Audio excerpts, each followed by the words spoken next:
Russian oil purchase. In fact, we're learning as Jaishankar has made nation-first policy clear. He has said that the autonomy is non-negotiable. He has sent out a strong message and he has said, and I quote, India will decide for itself. And that's an assertion that has come in from External Affairs Minister. He has rejected the external pressure on the oil buy. That is as far as the controversy over the buying of Russian oil is concerned. He has said that energy security is above the politics. He has reasserted as far as the claim again is concerned, and he has said that India comes first. Listen in. Are now forced to wean wean India off of Russian oil. Does that not impact your strategic autonomy? Because that's how you were explaining it in the past. No, look, I think one, we are very much wedded to strategic autonomy because it's very much a part of our history and our evolution. And it's. But can you exercise the strategic autonomy today as much as you want? No, well, we do, and we've always done. I think it's something which is very deep, and it's something which cuts across the political spectrum as well.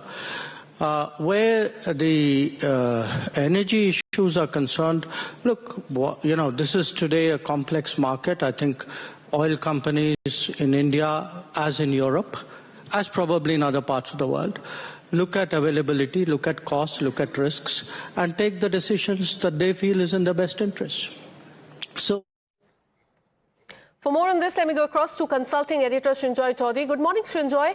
Now, there were claims that under the pressure of the United States, India stopped buying the Russian oil. Now, making that clear, the External Affairs Minister has said that nation-first policy is there, and as far as autonomy is concerned, it is non-negotiable. Take us through what he has said and what it means for the country. Strategic autonomy is what the External Affairs Minister is talking about. There are really two things here.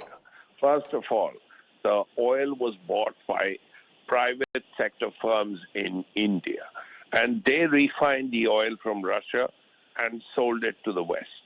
Now they're making a lot of money for it. There's no problem there. Then two Russian firms were sanctioned by the United States.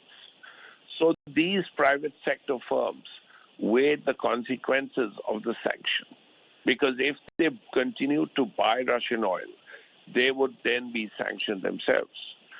So they felt that rather than buy cheap Russian oil and be sanctioned, they would not buy Russian oil.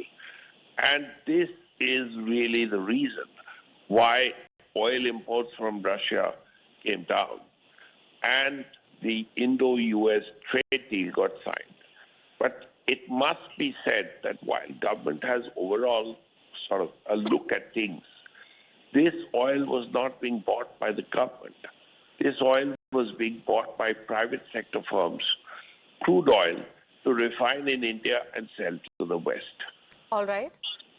On the other hand, stay on with us, Srinjoy. The U.S. Department of State Secretary has said that India has committed not to buy Russian oil, and this is a statement that is coming from Marco Rubio. Have a look.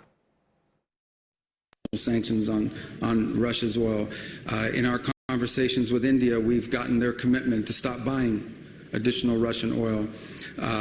Europe has taken its set of steps moving forward. The Pearl program continues, in which American weaponry is being sold for the Ukrainian war effort. So all these things continue. Nothing has stopped in the interim. So there's no buying of time here in that regard.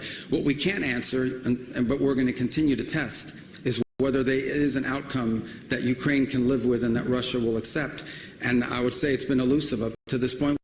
Thank you so much, Srinjoy, for getting us all those details. With this, a short break. More news and updates on the